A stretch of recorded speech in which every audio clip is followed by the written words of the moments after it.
Teaching learning environment में जो सबसे प्रोमिनेंट फैक्टर है वो मुझे लगता है मोटिवेशन है।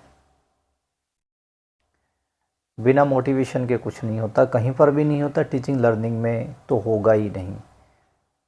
क्योंकि कुछ ऐसी एक्टिविटी हैं जो हमारी कार्डिनल एक्टिविटीज़ हैं, जो बेसिक एक्टिविटी हैं, जो करनी है। जैसे हम खाना खाते हैं, वो हमारा एक नेचुरल प्रोसेस है।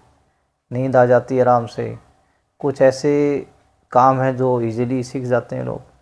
लेकिन टीचिंग लर्निंग ऐसी क्या प्रॉब्लम है इसमें कि बहुत से लोगों का इसमें मन नहीं लगता। ये पहली बात तो हमें ये समझनी चाहिए कि टीचिंग लर्निंग एक आर्टिफिशियल एक्टिविटी है, एक लेबर्ड एक्टिविटी है। ये स्पॉन्टेनियस नहीं है, नेचुरल नहीं है, सहज नहीं है, नैसर्गिक नहीं है। तो जब तक उसमें मन नहीं लगेगा, जब तक आप क्यों पढ़ना चाहते हैं, पढ़ने के प्रति आपकी रुचि नहीं बनेगी, तब तक कोई पढ़ाई होती नहीं। मैं अपना इंसिडेंट अपनी लाइफ का बताता हूँ। जब मुझे क्लास 1 में एडमिशन मिला अपने स्कूल में, और ये गवर्नमेंट स्कूल है मेरे गांव का, तो मुझे बड़ा अजीब सा लगता था वहाँ। मैं क्लास में बैठता था और मैं पीछे ही बैठता था। मेरे साथ कुछ और 2-4 स्टूडेंट्स ऐसे थे जिनका बिल्कुल मन नहीं लगता था, और हम पीछे बैठ के रोते रहते थे। और वो टाइम थोड़ा सा अलग तरह का था। उसमें जो टीचिंग मेथड्स थे, वो आपके जो पनिशमेंट सिस्टम जिसको हम कहते हैं कि रिवार्ड एंड पनिशमेंट, ये चलता था। तो टीचर्स अथराइज थे स्टूडेंट्स को पनिशमेंट देने की। तो पनिशमेंट भी बड़ी हार्श होती थी, छोटे छोटे बच्चे थे तो टीचर पीटते थे। तब और ख़राब लगता था। ये लगता था कि हम कहाँ आ गए, पता नहीं कब होगा, कोई सामने दिखता नहीं था कि कब यहाँ से निकलेंगे। तो मैं अक्सर ये सोचता था, मुझे तो वो जेल जैसा लगता था, और सोचता था कि कब ये स्कूल की बिल्डिंग गिरेगी और मैं यहाँ से, मेरा पीछा छूटेगा। तो ये चलता रहा करीब सितंबर अक्टूबर की बात है ये। तब तक मुझे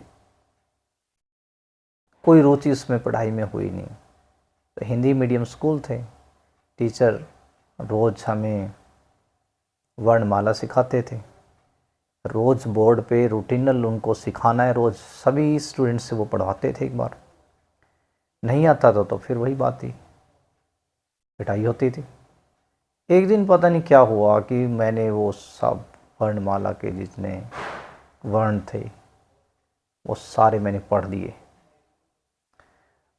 और मेरे टीचर ने मुझे वो जो एक तरह से बिल्कुल ऐसे दिखते थे जिससे कि हम पूरी तरह से डरे रहते थे, उन्होंने मुझे शाबाशी दी, मेरी पीठ थपथपाई और मुझे एक छोटा सा चौक का टुकड़ा इनाम में दिया। मुझे बहुत खुशी हुई। तो अब मेरे साथ क्या चमत्कार हुआ कि जब मैं स्कूल में जाना नहीं चाहता था, ज़बरदस्ती मुझे भेजा जाता था, या मैं क्लास में होता था तभी मैं मौका लगते ही दूसरे सेक्शन में बैठ जाता था जहाँ मुझे कोई पूछता नहीं था। या मैं पास में हमारा खेत था, मैं वहाँ भाग जाता था, तो वहाँ कुछ बच्चे जाते थे, पकड़ के लेके आते थे। तो हुआ कि मैं वेट कर रहा हूँ अगले दिन की सुबह कब होगी और मैं कब स्कूल जाऊँगा। और वो दिन और उसके बाद मैंने पीछे मुड़ के नहीं देखा। मैं अपनी क्लास में हमेशा फर्स्ट सेकंड पोजीशन पे रहा। और सिर्फ पढ़ाई नहीं, पढ़ाई के साथ साथ में जो कल्चरल एक्टिविटीज़ थी, सिंगिंग और स्पीच, ये सब मैंने अपने उसमें सब में पार्टिसिपेट किया। और डिस्ट्रिक्ट लेवल और जो भी लेवल पे हमारे स्कूल के टीचर्स हमें ले गए, मैंने वहाँ पर उसको परफॉर्म किया और उसमें मेरी पोजीशन रही फर्स्ट और सेकंड। अब मन उसमें लग गया, उसके बाद फिर पढ़ाई अच्छी लग रही है। जब आपको फिर टीचर भी अच्छे लगते हैं, फिर आपको क्लास भी अच्छी लगती है, बुक्स अच्छी लगती हैं। इसके साथ साथ में एक बहुत जो ज़रूरी बात हुई है कि मेरी रीडिंग इम्प्रूव हो गई, मुझे हिंदी पढ़नी आ गई। और इंटरेस्ट इतना हुआ कि जो बुक मुझे मिलती थी अगली क्लास की, तो मैं उसको पूरी को पढ़ लेता था। टीचर के पढ़ाने से पहले ही चैप्टर्स को कहानियाँ जो उसमें होती थी वो सब पढ़ लेते थे। और इफ़ेक्टिव रीडिंग का इतना इम्पैक्ट हुआ कि एक तरह से चीज़ों को समझना और फिर एक याद करने की भी उस वक्त एक सिस्टम था कि ज़्यादातर आपको याद करना है, जिसको हम रोट लर्निंग की बात करते हैं। रोट लर्निंग भी ज़रूरी है क्योंकि नॉलेज एक तरह से मेमोरी बेस्ड है, वहाँ पर आपने उसको स्टोर करना है, और जब तक आपकी मेमोरी में चीज़ें नहीं हैं या आप उनको मेमोराइज़ नहीं कर सकते और टाइम पे रिकॉल नहीं कर सकते, तब वो भी आपके लिए एक बहुत बड़ी सेटबैक हो जाती है। मैथमेटिक्स, लिंग्विस्टिक एबिलिटी जो हिंदी की वो इम्प्रूव हुई। उसके बाद फिर 6th क्लास में फिर इंग्लिश की बात आ गई, उसमें भी मुझे दिक्कत आई। एनीवे हमारे टीचर अच्छे थे, जिन्होंने हमें बेसिक चीज़ों को याद करवाया, वोकेबलरी हमारी डेवलप हुई। ग्रामर वहाँ उस वक्त चलती थी, वो एक तरह से प्रिस्क्रिप्टिव ग्रामर थी, रूल बेस्ड ग्रामर या वर्ड बेस्ड ग्रामर जिसको हम कहते हैं। उस वक्त इस पे अलग से बुक थी और पूरा फोकस होता था ग्रामर को करने का, और मैंने बड़ा इंटरेस्ट लेकर उसको किया। अब आज मैं अपने स्टूडेंट्स को देखता हूँ, और जब क्लास में बातें हम उनको लेक्चर देते हैं, कुछ भी बात बड़े सिंपल वे से बताते हैं, तब भी जब उनसे मैं क्वेश्चन दोबारा करता हूँ या पूछता हूँ किसी से, तो बात को नहीं समझते, वो उल्टे तरीके से बताते हैं कुछ। मुझे बड़ी हैरानी होती है। मैं सोचता हूँ कि कारण क्या हो सकता है। या तो इनका मोटिवेशन नहीं है लर्निंग में, या दूसरा बड़ा कारण कि कॉग्निटिव फैकल्टी नहीं, मीन्स इनको बात समझ में नहीं आ रही है, या इनमें एक तरह से ब्रेन की जो वर्किंग है, जो एक तरह से रिसीव करता है मैसेज को, प्रोसेस करता है उसको, फिर स्टोर करता है, समझता है, वो नहीं है। अब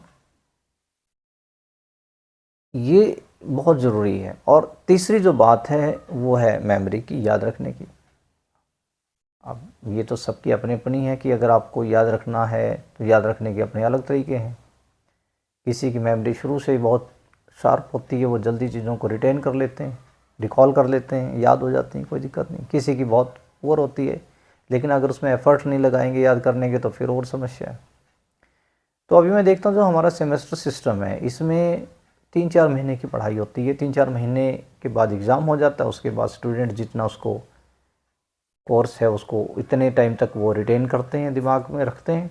उसके बाद एग्ज़ाम देने के बाद उसको छोड़ देते हैं, ख़त्म। पहले हमारे टाइम में एनुअल एग्जामिनेशन होते थे। वो ये थे कि पूरी साल आपने वो चैप्टर पढ़ने हैं, पूरी साल आपको लगातार रिवीजन चलेगा, पीछे की चीज़ें आपने याद रखनी है। इसका फ़ायदा ये होता था कि एक लंबे टाइम तक आपको वो टॉपिक या जो भी सब्जेक्ट मैटर है वो आपने याद करना है। तो इससे आपकी मेमोरी में वो चीज़ें अच्छे से लंबे टाइम तक, अगर आप उसको बार बार रिवाइज करते हैं तो वो स्टोर होती हैं। और कहीं न कहीं मैं समझता हूँ कि आज भी हमारे यहाँ जो एग्ज़ामिनेशन है वो मेमोरी बेस्ड ही है ज़्यादातर। हालांकि कॉन्सेप्ट बदली है, वो कॉन्सेप्ट बेस्ड ही चीज़ें अभी ज़्यादा कोशिश कर रहे हैं कि आ जाए, लेकिन अभी भी एग्ज़ामिनेशन पैटर्न देश का बदला नहीं है। अभी भी ज़्यादातर जो एग्ज़ामिनेशन है वो मेमोरी बेस्ड हैं, और जो स्टूडेंट अच्छे से याद कर पाएगा, रिटेन कर पाएगा और सिस्टमेटिक तरीके से याद कर पाएगा, तभी वो एग्ज़ाम में उसको एक तरह से सक्सेस मिलेगी। अब मैंने बात शुरू की थी मोटिवेशन से। मोटिवेशन ही हमें सक्सेस दिलाता है। हम कोई भी काम शुरू करें, जितना हायर मोटिवेशन होगा उतना ही हम उसको लर्न करेंगे। अब बात इंग्लिश लैंग्वेज लर्निंग की मैं बात करता हूँ, तो इंग्लिश में भी मोटिवेशन है। इंग्लिश लैंग्वेज लर्निंग के कई तरह की मोटिवेशन है।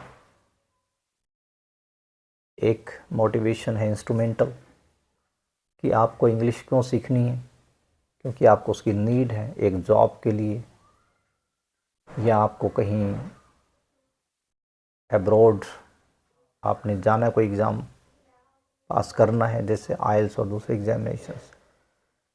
इसके बेस पे आप कोई जॉब चाहते हैं या सेटल होना चाहते हैं। दूसरे कुछ मोटिवेशन है, उसको हम इंटीग्रेटेड मोटिवेशन बोलते हैं, कि वो आपको लैंग्वेज अच्छी लगती है, आप एक स्टेटस चाहते हैं एक एजुकेटेड पर्सन का। तो जिस तरह से इंग्लिश अभी एक ग्लोबल लैंग्वेज है, लैंग्वेज ऑफ स्टेटस है, लैंग्वेज इंटरनेशनल लैंग्वेज है, तो इसमें सभी चाहते हैं कि उनको इंग्लिश आए। तो कुछ का ये ऑब्जेक्टिव होता है। अब ये इंटरनल और एक्सटर्नल मोटिवेशन भी होते हैं। एक्सटर्नल मोटिवेशन अब मैंने बताया कि जैसे इंस्ट्रूमेंटल और ये चीज़ें, और बाहर से अगर कोई चीज़ आपको मोटिवेट कर रही है। एक आपका अपना इंटरनल मोटिवेशन है कि आप खुद उसको चाहते हैं, आपको लैंग्वेज अच्छी लगती है, लिटरेचर अच्छी लगती है, आप स्टोरीज नॉवेल्स पढ़ना चाहते हैं। तो मोटिवेशन होना चाहिए। हमारी क्लासरूम्स में जो हमारी प्रॉब्लम है वो सबसे ज़्यादा ये आ जाती है कि अब इंग्लिश यहाँ अभी तक कंपलसरी सब्जेक्ट था, अभी NEP 2020 में तो इंग्लिश कंपलसरी नहीं रही, वो एक इलेक्टिव सब्जेक्ट हो गया।